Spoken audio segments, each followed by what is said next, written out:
So today, our sponsor today is this.labs, which is your partner in modern digital transformation. We specialize in mentorship, consulting, training, and staff augmentation for enterprise organizations. If you want to find out more about this.labs, feel free to visit this.labs.com. So a couple of announcements. We also have a Vue online meetup, which is gonna take place on February the 20th. And we have a Angular online meetup as well. And the topic is gonna be state of Angular. It's gonna be taking place on March 5th. And the next React online is gonna be on March 12th. I don't mean to interrupt you, but I just wanted you to know that we can't actually see whatever you're sharing. We just see your face. Okay, so that's funny. That was a good call. Okay, can you see it now? Can you see my screen? No. Yeah, I'm not seeing it either. Oh, Pato, there you go. Right now, it's working. Yeah, Cool. there we go. Yeah, sometimes Zoom is kind of weird, but cool. Thanks for pointing it out. So basically, here's the schedule that I was talking about. So you can see it, and the next React Meetup online is gonna be taking place on March 12th at the same time. So feel free to join. If you want to present, let me know. We're happy to have you. And today we have two awesome speakers. Please give a shout out to Shawn and to Peter. Shawn is a DX engineer at Netlify, and Peter is a co-founder and CTO of DraftBit. So the schedule for today is gonna be first, Shawn is gonna be the first speaker. He's gonna be talking for 30 minutes approx. And the topic is gonna be end of year survey results for React.js. And Peter, he's gonna be talking on optimizing React GraphQL patterns for the real world. So Shawn, are you ready? I think so. Cool stuff. Okay, so let me stop the share. Okay. Everyone else who just joined the call, there's like 10 people. So give me a second. Okay, cool. Should I just get started? Yeah, whenever you're ready. Okay. I'm not watching the chat. I'll be watching the chat. So Mute everyone else. Okay. All right. There's some feedback earlier. everyone is muted now. All right, Pato, can you give me a hands up if you can hear me? Yeah? Yeah, okay, good. All right, I'm gonna start with the talk. Okay, so I'm not CTO and co-founder of anything, so I feel like my my job title isn't that great, but I am here in my capacity as a moderator of r/React.js. And so we're just presenting like an end of year survey that we did, and also taking an opportunity to kind of just take the temperature of what the state of React is all about. And I think that, you know, the purpose of doing this live is so that people can jump in and ask questions. So we'll have the chat up. If you have a question at some particular point that you want to discuss, you know, just jump in, just because like that's the point of doing it live rather than pre-recorded. Okay, so we're going to cover 10 topics today. So demographics, the survey is always interesting. Build setup, state management, styling, hooks and classes, types, backend API, hosting, testing, SSR. And then the biggest one will be qualitative, because I feel like there's only so much you can get in numbers, especially for such a big community. All right, so let's go to acknowledgements first. So first of all, these are not my numbers. The survey was actually conducted by another fellow moderator, Jimmy Timmons, and I just cleaned it up and made it a presentation just because we're all very busy. but this whole thing could not happen without him. And he's one of the new mods that have been rising up, and we're looking for more people like him to help grow the community. I think everyone at this.dot knows that online community is very hard to do well, but it definitely is something that's very enabling for people who are not in big cities, who don't have the money to attend conferences, that kind of thing. So I'm very happy to support initiatives like this that are online. Okay, so who am I? I'm Swix. I work at Netlify as a DX engineer, as you might have heard of, and on React.js, and I am known for the learn in public approach. But we won't talk about any of that here. We're just talking about React.js. So what is React.js? So Reddit is known as the front page of the internet, and so I kind of try to view React.js as the front page of React. We try to make it the one place in on the internet to just go and get a sense of like what's been happening. Whether you've been you come every day, which is about half our users, or you just want to get updated every month or every year. You can sort everything by date and rank it. People vote. It's just Hacker News that's social, kind of just focused on React. So there's pros and cons. People are anonymous, but you still get a sense of like people who use this thing. People are trying to struggle with stuff that people are learning, and just like get a sense of what cool stuff that people have made. We are at 167,000 subscribers right now, but a lot of them are not even. A lot of people who visit are not even subscribers, and then some people have double counting on mobile or whatever. The number that Reddit gives us is that we have 263,000 monthly uniques and 1.2 million page views a month. So it is active and it's still growing. So these are not static numbers. Over the past year, we've roughly doubled. And this is the sort of long-term growth chart in terms of subscribers. So pretty healthy numbers all in all. And I think it's just a function of people want a dedicated place to talk about React. And sometimes, live meetups, in-person conferences, you can only get such a small group of people. So yeah, I mean, I don't know where this is going to go, but I think it's interesting enough, and it gives you a little bit of sense of online community because you don't see, the number of faces that are there. Some demographics. We did not ask the gender question because it's going to be bad. And then let's talk about geography. So it's very US and Europe centric, I think, and obviously US, North America also includes Canada. I think it's a function of just like Reddit's general audience as well as the English focus. I think if we had more Japanese, Chinese, we'd probably see more Asia pop up. South America, I think that, we're definitely underrepresented in South America because there is a decent React interest in Spanish in general. So, I think we could do well more there. But again, we are an English subreddit, so people have to be comfortable with English. Years of experience, this is the broad spread. I think this is representative of JS as a whole.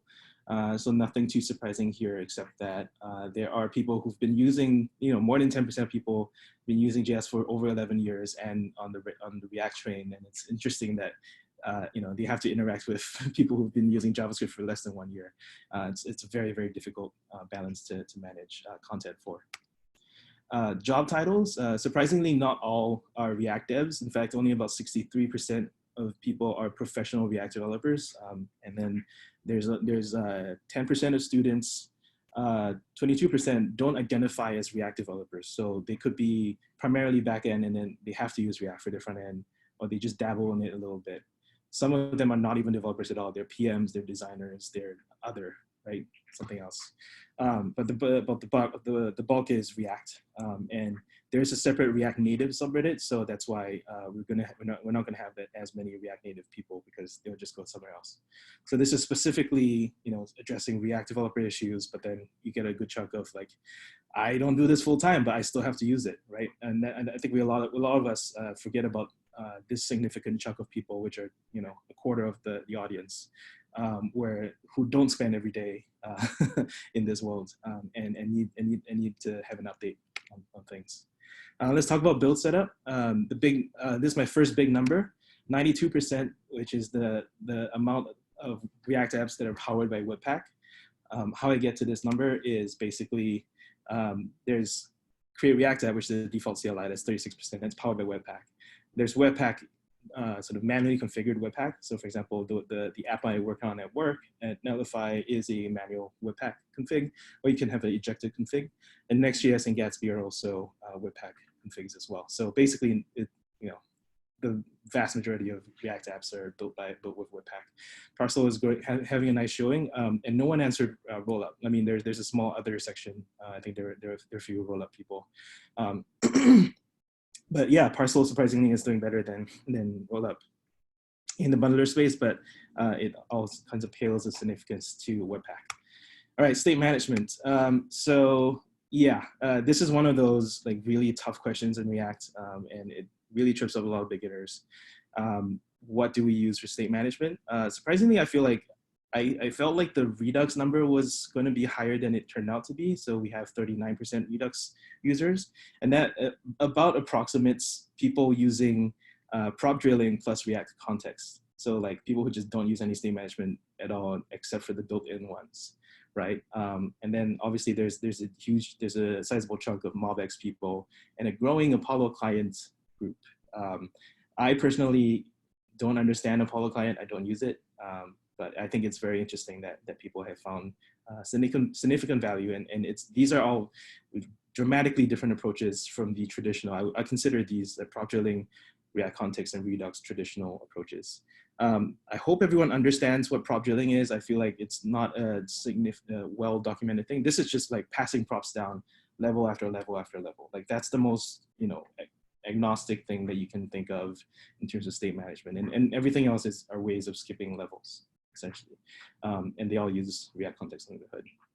Actually, I'm not sure MobX does, but yeah, some sort of subscription model. All right, so let's keep going. Styling. If you thought state management was bad, styling is way worse. Because there's a lot of different levels of abstraction from like, just style my stuff. And then all the way to like, just give me a fully pre-built UI kit that I can just plug and play. And then everything in between that helps you sort of build that up. So it's very, very difficult choice. And obviously React is famously unopinionated about this stuff.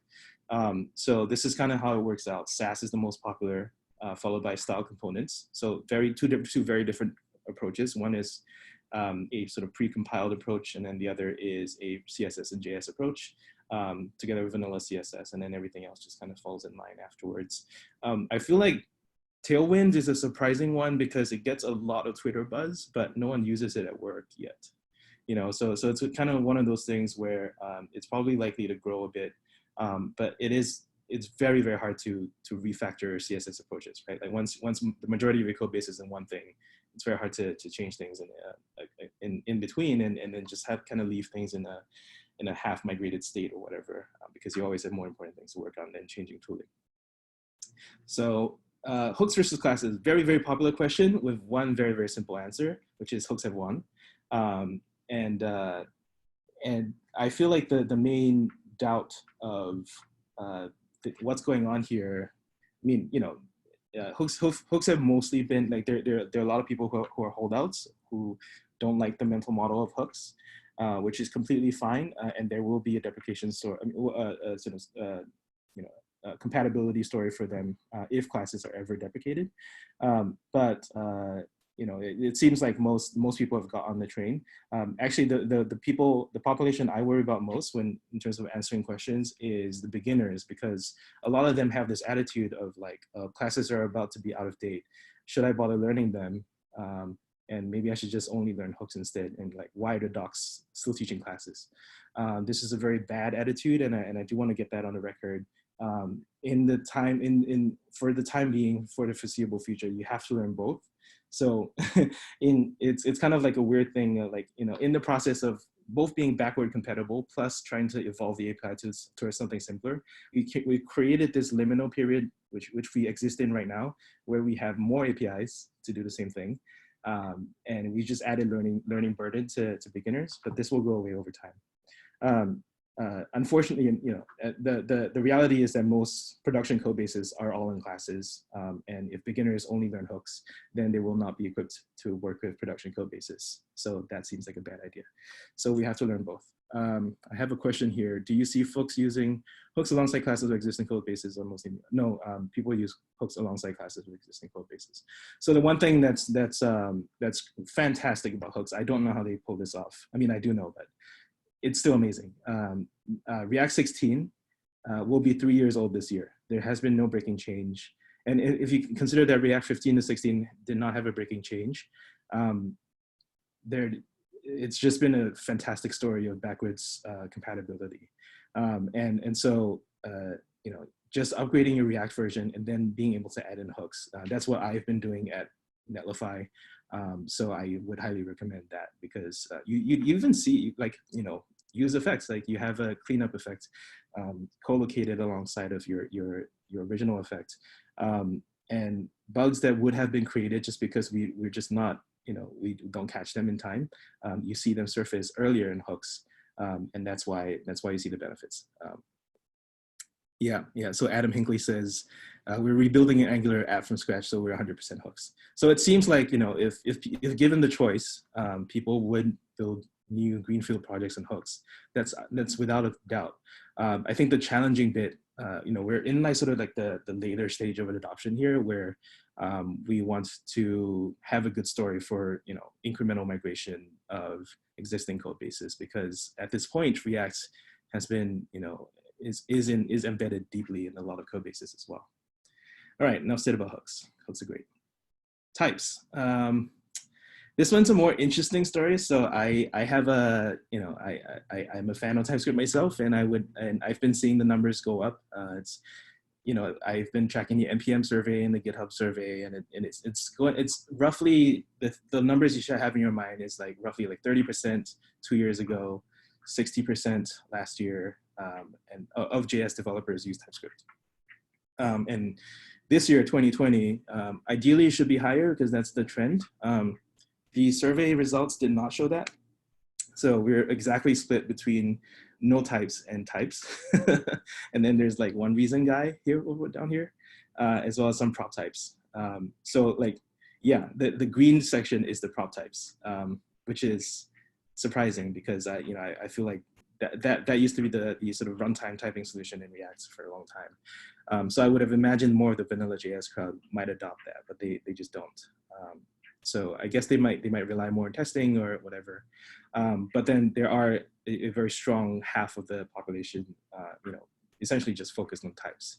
So I think this is a very interesting rift in React because, well, I mean, the sort of adoption story is great because, like, if you write for TypeScript, people who use regular React can use your code as part of a library. But if they have to work with you, they also have to learn TypeScript, which is a learning hurdle for people.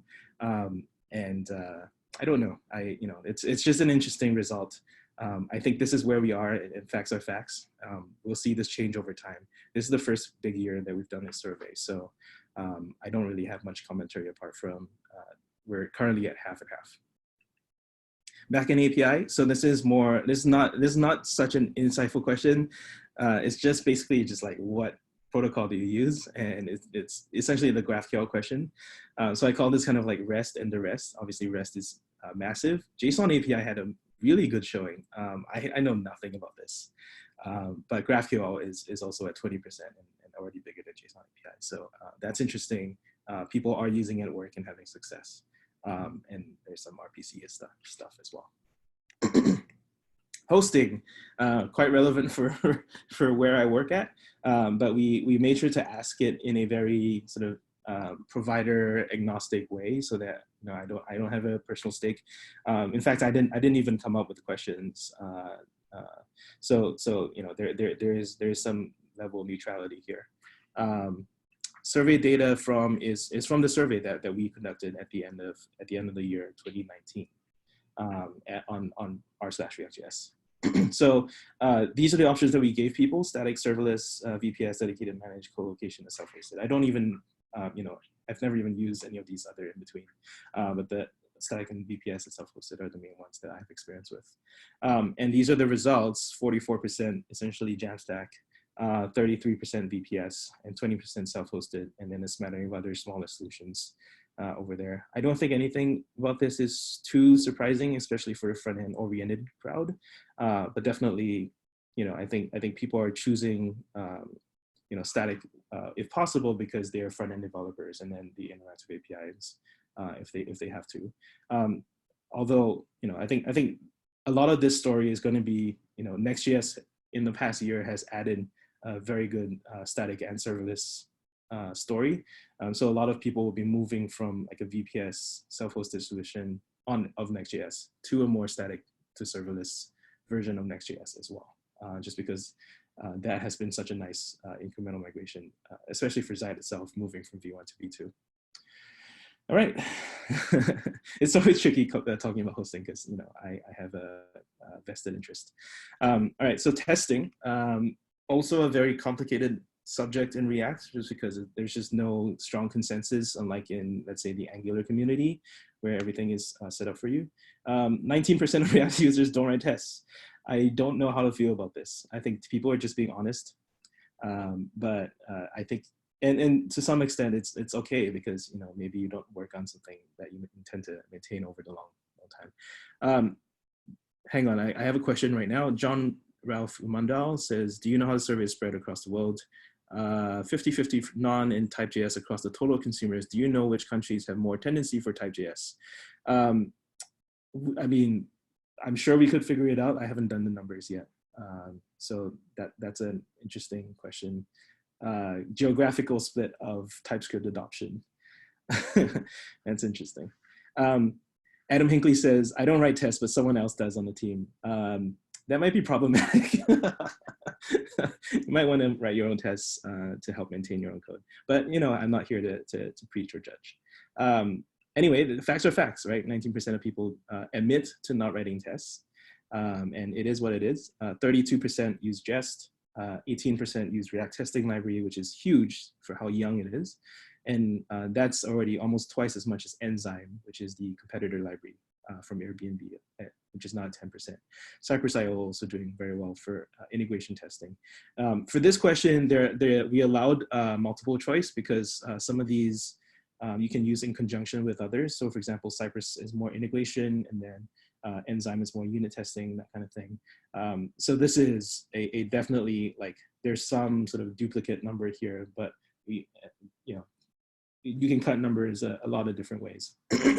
But I just want to flag that we did allow multiple choice in this question. All right. So now to the qualitative section. I hope I'm doing well on time. Okay, so right now, we have a bunch of subscriber growth, and I just want to motivate the reason for why I'm doing this qualitative thing. I want you to contribute. I want you to, post great content on the community, join the React community, be an active member instead of a passive member. This is our growth in subscribers, and here's our growth in comments per day and in posts per day, which is basically showing it's not growing at all. So what I see here is a growing audience for content, and no corresponding increase in content. This is okay to the extent that, like, we only want good stuff anyway, right? We don't need a proportional increase in not great content. But I think that there is a increasing audience. They're ready and waiting for you as a percentage for waiting for good stuff from you. So the rest of this talk is like telling you what people want based on real experience. People want interactive demos. This is the top post where we have like an interactive payment card example when it's all open source. People want React Native demos because that's one of the coolest things about working in React, right? That you can write across platforms. People want portfolios. They want to show off their work. They want inspiration for writing their own portfolios. People want Chrome extensions written with React. People want nostalgia, so like making iPods. And because developers will be developers, we're also very keen on cloning Windows. So Windows, and these are just the top 3. And there's a lot of Windows clones. They want free workshops. So if you kind of go away, obviously you just kind of give away free content, but maybe you make it up somewhere else in terms of monetization. For Microsoft, obviously they're just hiring their own developers. Ben Awad, I would particularly highlight him because he's a very good YouTuber doing free courses online, and presumably he monetizes elsewhere. People want roadmaps because they don't know what they don't know, right? So if you map out this chart for them, they can really get a sense of like the unknown space that they then have to cover. People want cheat sheets where that reduces the space down to a simple sort of like, all right, it's not that bad. I can do this. People want encouragement from seniors to juniors. So, you know, a lot of React is not just technical; it's also about like confidence in yourself and trying to make it in this career in this fast-changing industry. People want practice on algorithms, and why not make a front end for that, right? Like that's an interesting problem as well. And finally, if you want to do well on Reddit, on React, you might want to join the React core team and post your own stuff. And this is Brian Vaughn from the React team posting his own stuff, and of course it does well. So we sort things by topics. We recently introduced mandatory topics. Adam Hinckley, no, Peter is after me. So yeah, we kind of, the moderators kind of assign a few like great answer, featured flares and all that, project ideas. And then some people can assign a few of their own, like whether they need help or they're posting resources or trying to start a discussion.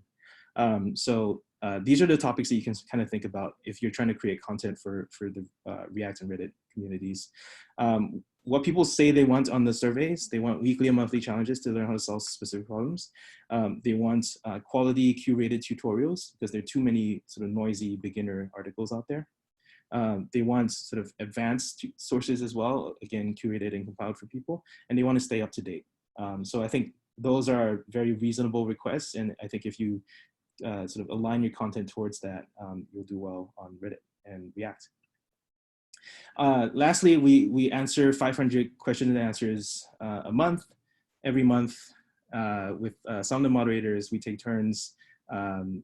Jimmy's been doing an awesome job there. What do people tend to want as beginners? They want code reviews, they want friendlier Stack Overflow. Sometimes they just like shit doesn't work and they just need help. So it's very helpful to just dive into these things, help beginners out, but then also get a sense of what people struggle with. And this is my favorite. What is uncaught error, syntax error, unexpected token? We have so many sections which are so unfriendly to beginners, and I think we could do a lot more to, make error at least development errors a little bit easier for people. And that's it. These are some of my other talks. And if you like what I've been doing here, you can head to swix.io/speaking and for more stuff. But yeah, I'm happy to take questions.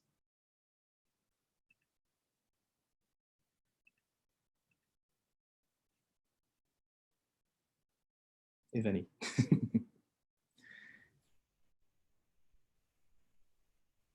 Okay, so Peter's coming next. We're gonna give him a few minutes to be ready. I'm ready now. I can. Okay, awesome. Just share your screen and begin whenever you want. I can't share my screen. It says you've blocked me. Okay, my bad. Yeah. Yeah. No superpower. Give me a second. Shawn, great presentation, by the way. Oh, thanks very much. First time doing this. Yeah, very enlightening. There was a lot that I've been able to learn. I'm the type of person that just sort of creeps on Reddit, and goes through the threads. So it's enlightening to hear things on your end, So I just wanted to, thank you for, I've never tuned into a topic like this, and I'm happy that I did, because it was very enlightening. You're welcome. Awesome. All right. Hey, everybody. I'm going to do something a little different today. So what I've done is I've put together a Notion doc with my presentation. Have folks heard of Notion before? Maybe it's like too much to be so interactive, given there's just this little Zoom group chat window. Awesome. Yeah, it seems like folks are into it. Cool. So I decided to do something different and sort of leave my comfort zone here instead of doing a traditional keynote presentation, and I built it in Notion. So hopefully y'all like this. If you don't, please let me know, and I'll not do it ever again. Anyway, cool. My name is Peter Piekarczyk. My last name is pronounced Piekarczyk. It's pies, cars, and chicks, right? So pies, cars, and chicks.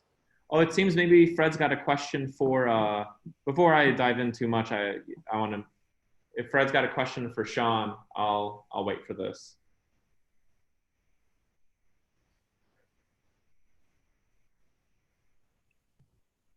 I can answer questions via the chat as well so that you don't get held up. Okay, cool. Well, in any case, I'll just keep going. So pies, cars, and chicks, I posted it in the chat. Anyway, I am the co-founder and CEO or CTO of DraftBit. This is something that I've been working on for a couple of years now. Y Combinator alum from Winter 18. Believe it or not many people know this, but I created Apollo query components via Apollo Tote before they got baked in as, you know, Apollo query components. I was an Apollo maintainer for a few months, went to GraphQL Summit. It was a lot of fun. I'm also Expo's first user. Not many people know that. I go back in the React Native world, you know, back to its earliest beginnings, and built an app with Charlie and Brent.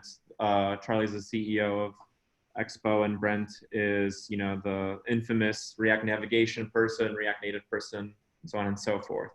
Otherwise, I've maintained and contributed to popular JavaScript libraries, especially in the React Native ecosystem.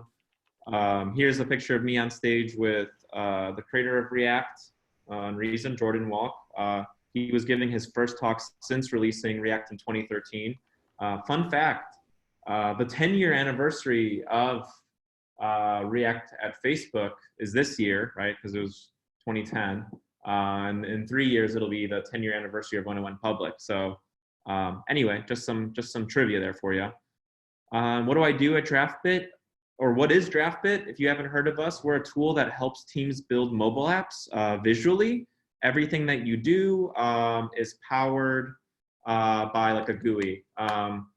So Paul Graham calls us the Webflow for mobile, right? So if you're looking to build a mobile app, right, but you may not have any experience building mobile apps, or, you know, like just want to give us a shot, or you want to build mobile apps really, really quickly, we can make that happen. And I think I can switch my screen share real fast here. I'll just show you what that looks like, right? So you've got your properties panel here, right? Like I can click any one of these things, right? Anything that you can do in React Native, we offer through a GUI. Most folks build their screens in a matter of days and weeks instead of months. So the time is quickly. We generate all the source code, you get access to it, and the experience is quite nice. What you see here in the center is actually rendering a web version, right? So typically, if you're using something like Expo, you scan a QR code, right? You scan that QR code and you could build the app on the fly. But something that we've been beta testing is being able to generate a PWA from that same source code. So really exciting stuff. So as you can see here, you know, like these are all clickable, right? Like, so, and it's all compiled on the fly. Anyway, back to Notion, right? So the apps that we build are really nice looking, right?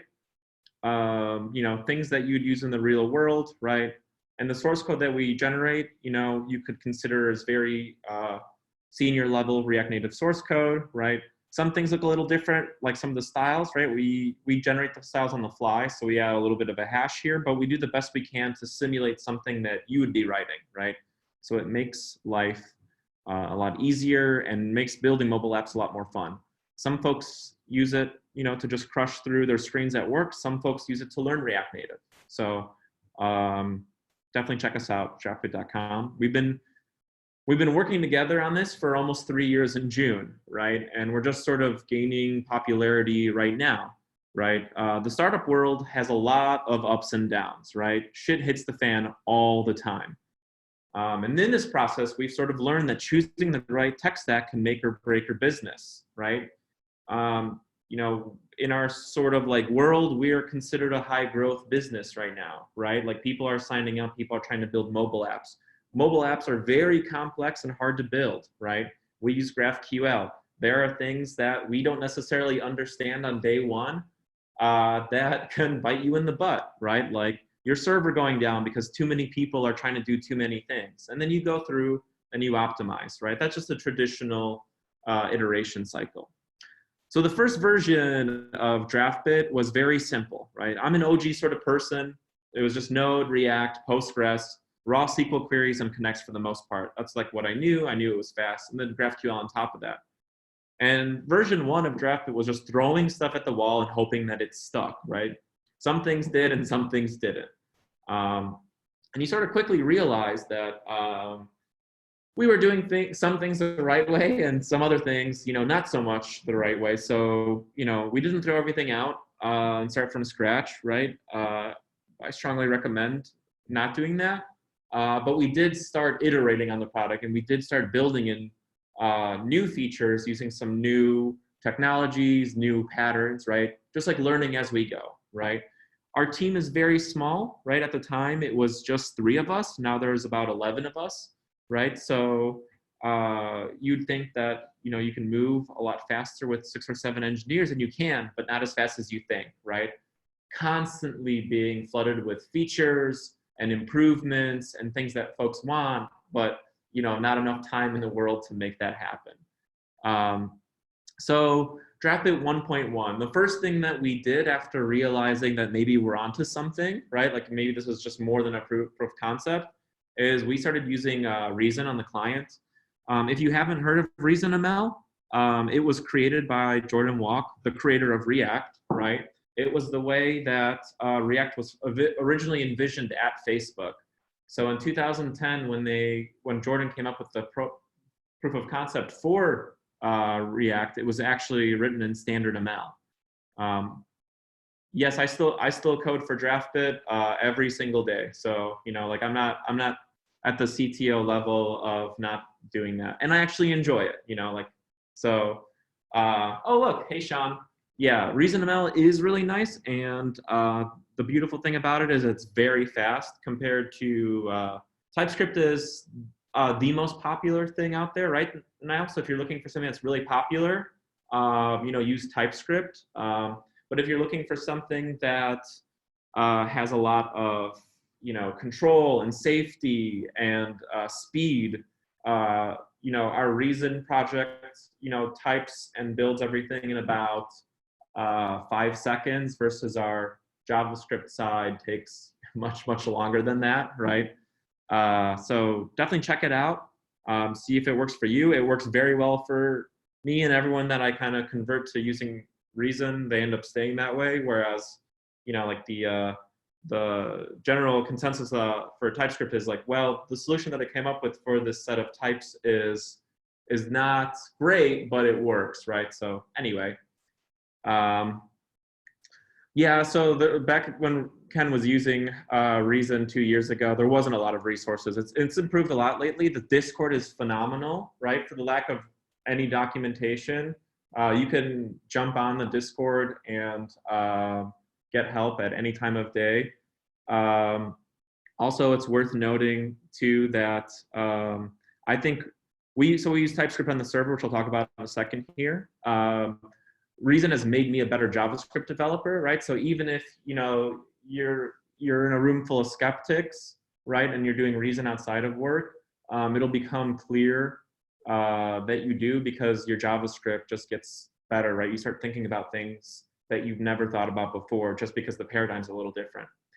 Anyway, so DraftBit 1.1 included Reason, right? We get some amazing type safety when it comes to our GraphQL server. So whenever something changes on our server, we've got this hook that generates a new sort of file that Reason consumes, and that makes changes a lot easier, right? So something that I could do, let's see. So I know demos are always very, very tricky, but I'll change my screen here.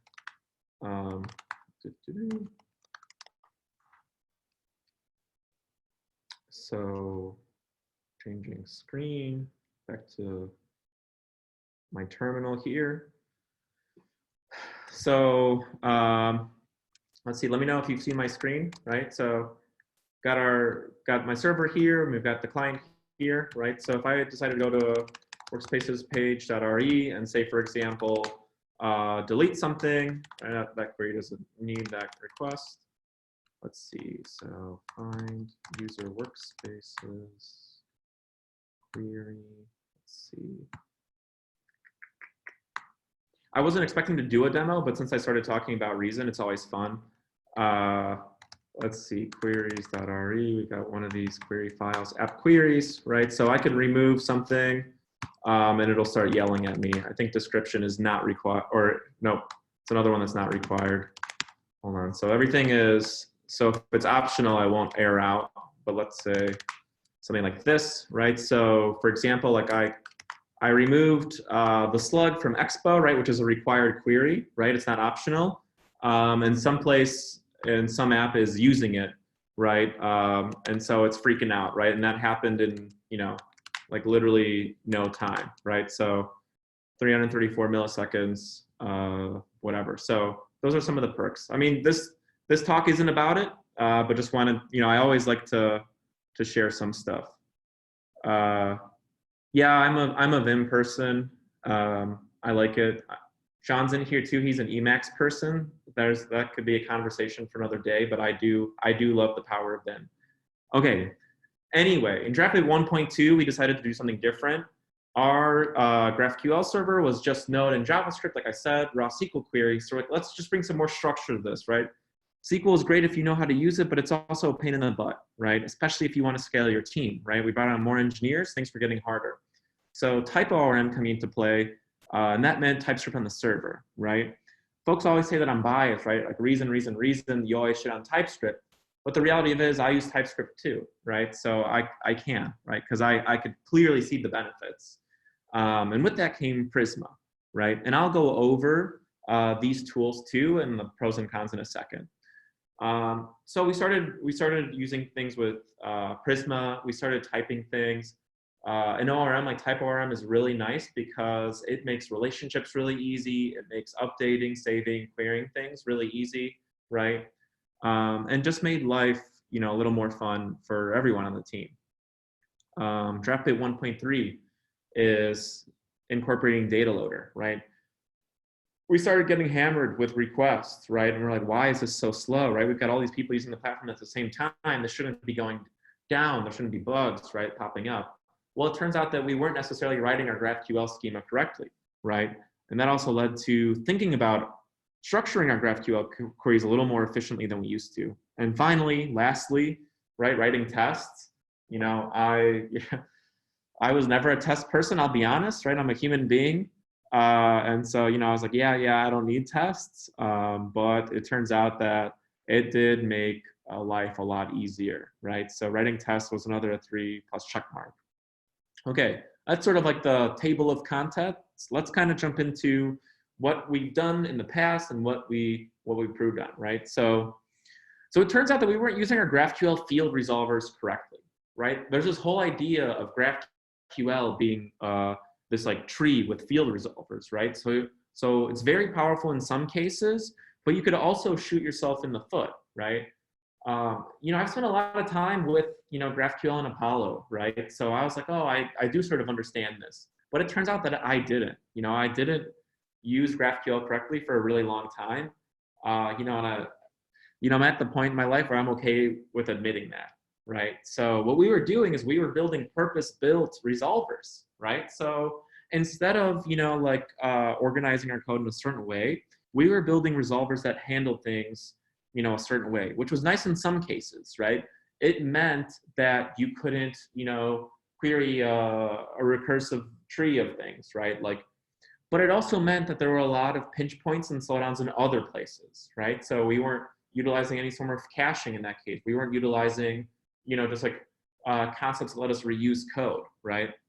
So as you can see here, right, like this is something that I literally pulled out of our app from like just like Git history from a couple weeks ago even, right? Like this is one of the final queries that we had left, right? Just like raw SQL and like querying it, right?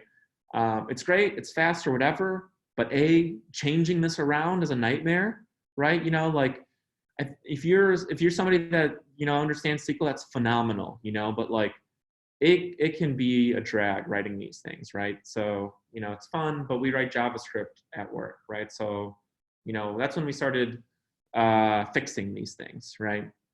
What does that look like now, right? So, you know, I'll go over these technologies in a second, but you've got your you've got Prisma over here, right? Like we're listing out the type and field and generating all the TypeScript for us. You've got your, you know, like resolver. This is all normal, right? We're getting the UUID from the requested field, right? We've got loaders. This is data loaders, right? Like we pass that in through context. And all we do is have to write, you know, get apps by, you know, this workspace UUID. And, you know, if it's in cache, it's there. But if not, it'll go fetch it. No, I haven't heard of EdgeDB, but I would love to check it out. I'm actually going to pull it up in my browser tab for later in a second here. Cool. Oh, you know what? I actually do know EdgeDB. Yeah. So one of our investors also invested in EdgeDB, and we actually were supposed to talk about using this at DraftBit and totally forgot. Thanks for the reminder. Anyway, cool. So if you haven't heard of data loader, it sounds super complex, right? And it took me a while to wrap my head around this, right?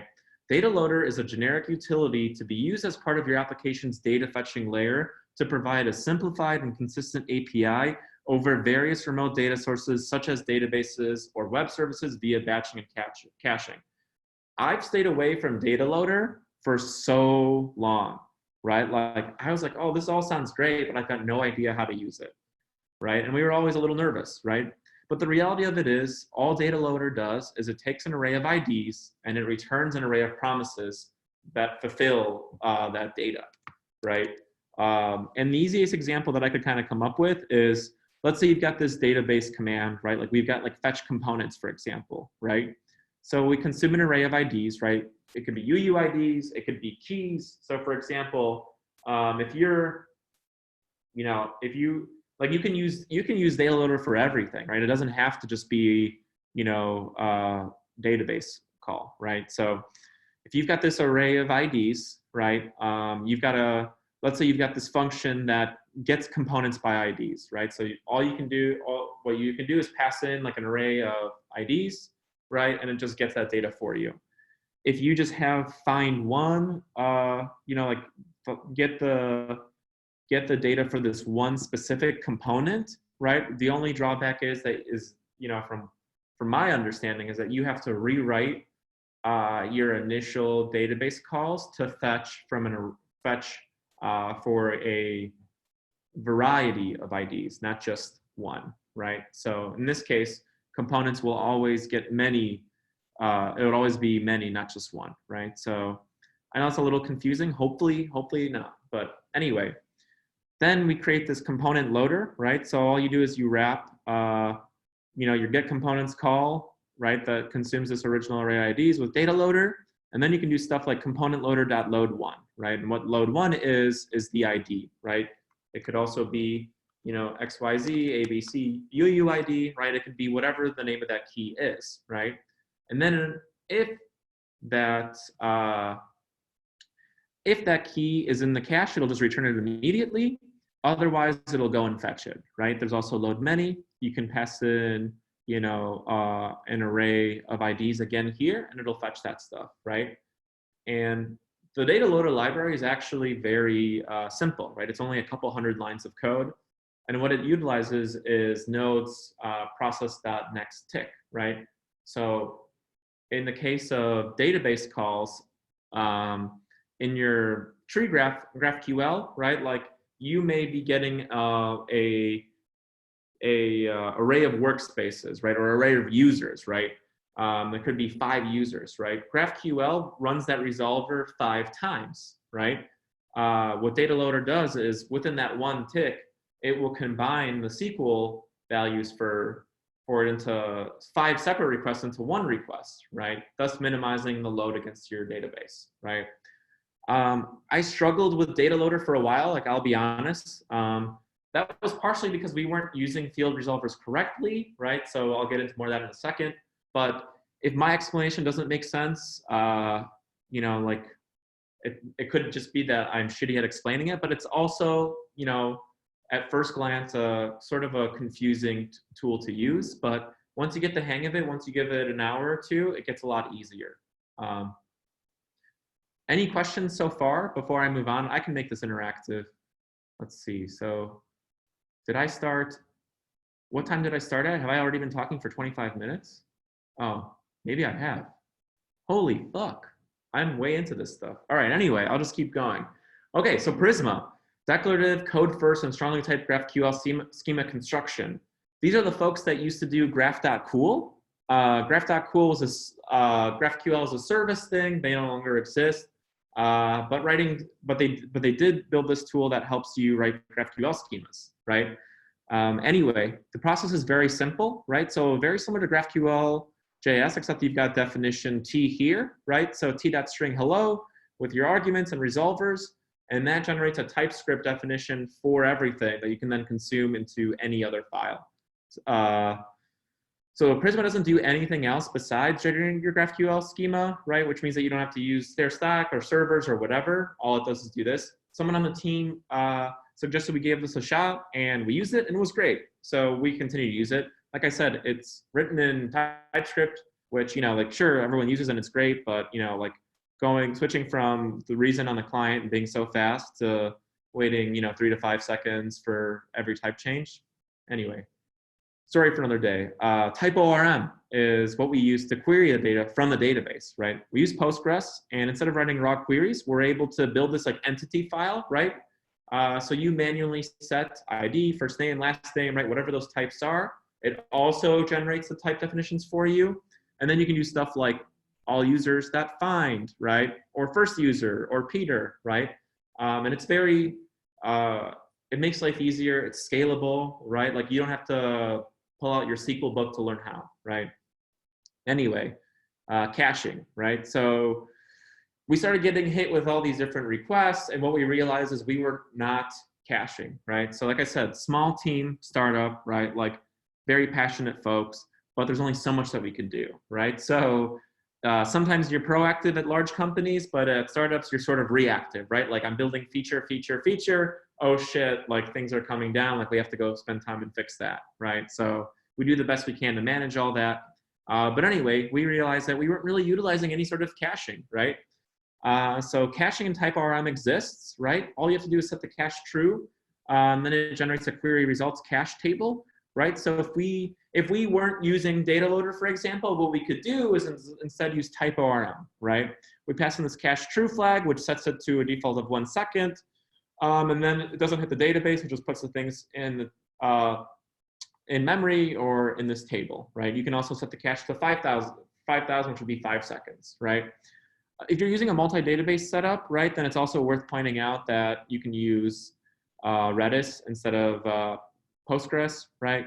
Makes things easier. Caching in Apollo. Cache-ins are convenient, but apparently don't conform to the GraphQL spec, so use at your own risk. We don't do this, right? But it does make caching control very easy. You just set the max age here, right? And you're good to go, right? They also have this plugin called full response cache, so you can throw it on your server, right? It uses LRU cache. It's all in memory. Again, if you're using something like Kubernetes, that makes sense to use Redis, right?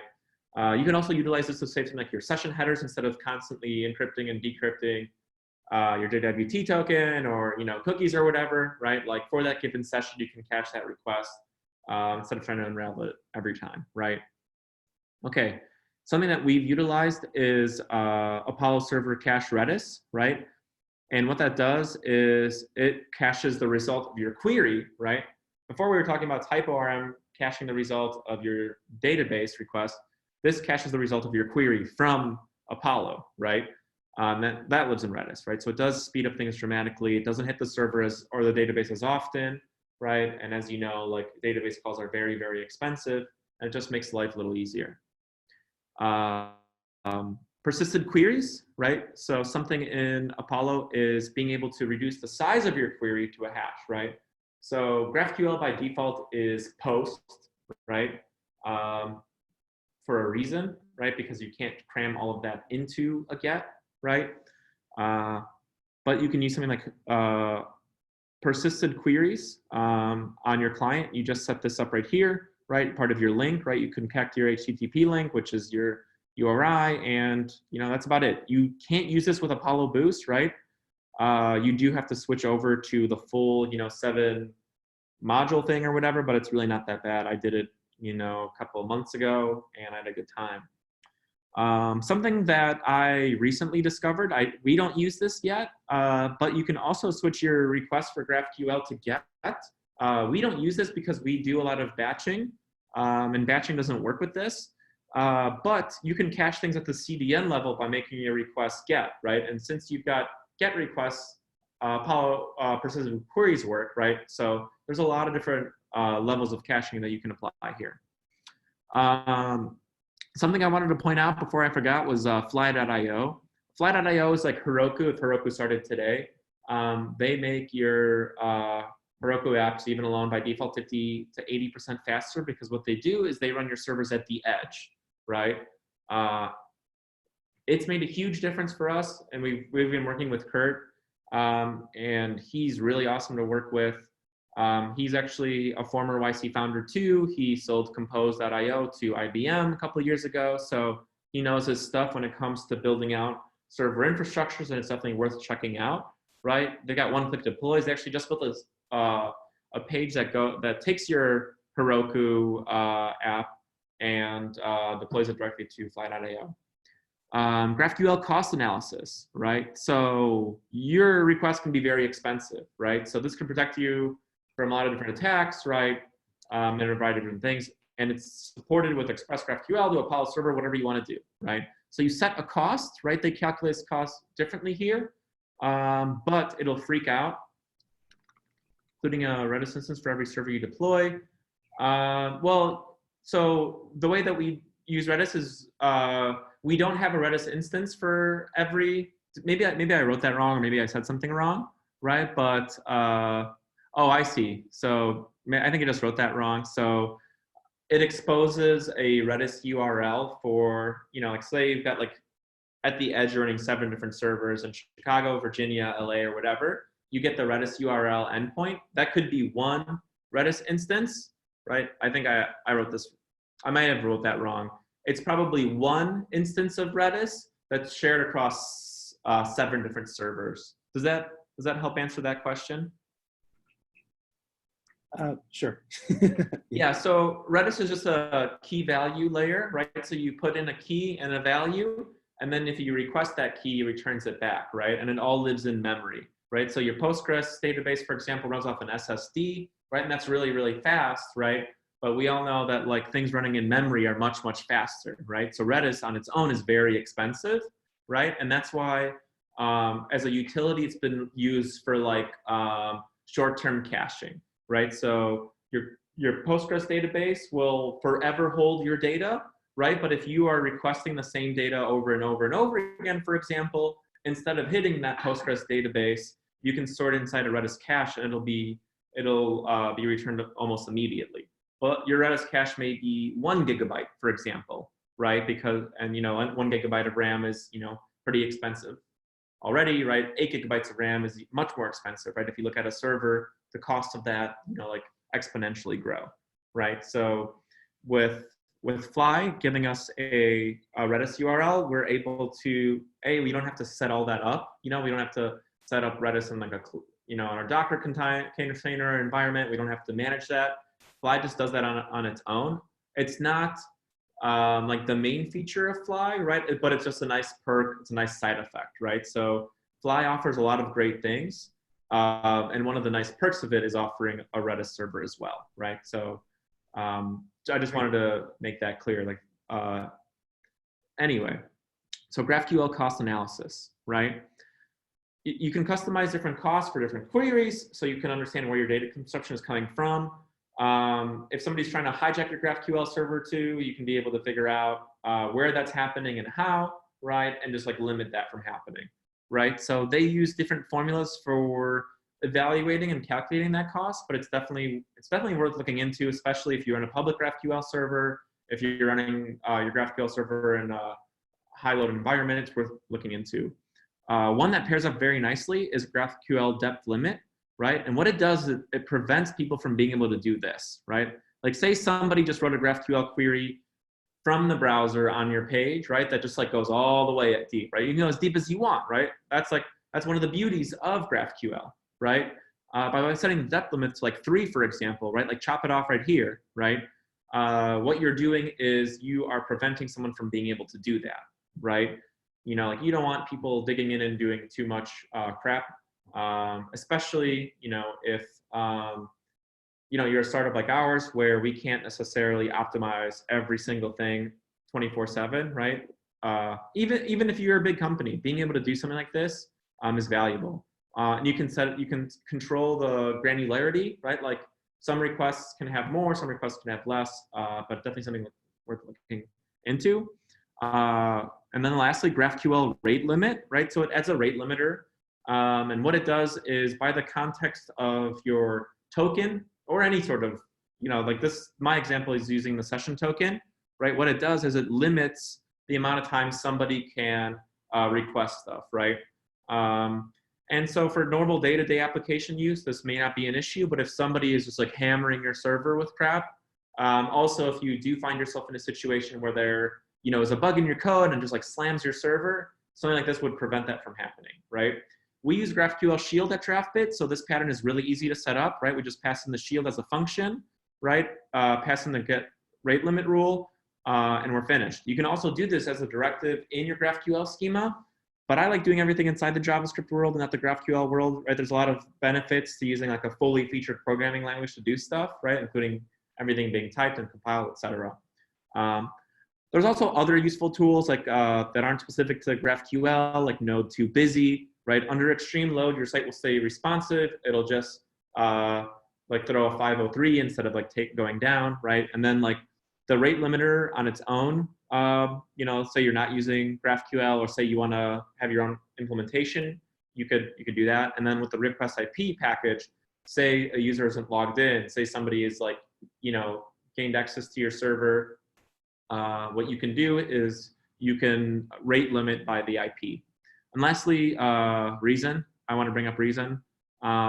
It's been a very helpful tool. And also, I'm going to add one more because Shawn's here, and Shawn is awesome. OneGraph. If you haven't used OneGraph yet, what they do is they stitch APIs for a variety of different services like Twitter, Slack, Spotify, GitHub, right? Like OneGraph supports stuff on GitHub that GitHub's GraphQL API doesn't support. It's a very powerful tool, and it's really great for building like, you know, like if you wanna, you know, like I know I used to work with the Twitter API and it was a nightmare. With OneGraph, I can just load up the Twitter API and have it automatically post things into Slack, right, in a matter of minutes instead of like building all this application code and hosting it yourself. Anyway, thanks to Tracy and Pato and This.Labs for hosting. It's also been an honor speaking alongside of Shawn too, who's a very well-known figure in the community. If anybody has any questions or answers, now's the time. I know I went a little bit overboard here. I hope that's okay. I hate being that person that goes over, but here I am being, you know, being the perpetrator. So have you explored using GraphQL with other databases, non-SQL? I'm curious if you are aware of some databases that are easier to use with GraphQL than others. I think learning GraphQL on its own, you know, like I think no matter what the database, you know, setup is, you know, I think in my experience, where I struggled was just learning how to use GraphQL correctly in the right context, right? And then once you do, no matter what database you use, setting up GraphQL is relatively straightforward, right? So it could be a non-SQL database like MongoDB, and GraphQL supports that just fine, right? GraphQL also supports, you know, resolvers hitting endpoints, right? So going back to this example right here with this data loader, right? What we could do is we can do, you know, like, you know, if you're using Mongoose, right? You can do mongoose.get users by ID or whatever. I know this is not the Mongoose API, right? But you can do this as well, right? You could also do return, you know, like, you know, fetch, you know, like github.com/API/v3/rest users, whatever, right? Like XYZ, right? You could totally do that too, right? So what GraphQL does is it sits between your client and, that could be your database. It could be a traditional REST service that you've been using, that you've been trying to convert, and do whatever you want, right? You could also create fields on the fly that may not exist in your database, right? So like something that we do, like for example, like we could have a t.string role, right?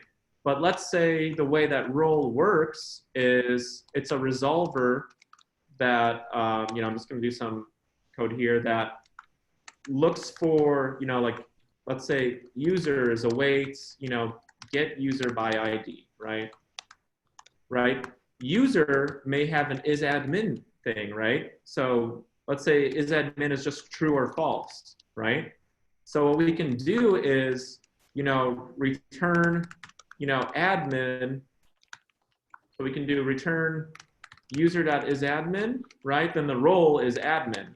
Otherwise, we can say user, right? So what we've been able to do here is sort of patch a whole, like additional column into our database without actually changing anything in our database. I know that might seem a little confusing and a little, like over the head, but hopefully, Will, does that answer your question? Did I make things easier or more confusing for you? Hopefully a little easier. But anyway, in the resolver, it could be a database call, it could be an API request, it could be a non-SQL request, it could be whatever you'd like, right? Cool. Any other questions? I can chime in a little bit regarding this SQL stuff. AppSync is the Amazon Amplify related GraphQL first database, and they're based on top of DynamoDB, which is very non-SQL. So I think it does take a little bit more work, especially because I think the resolver pattern in GraphQL lends itself very naturally to relational lookups and tables and stuff like that. And that's what data loader is for. But you can make it work on NoSQL.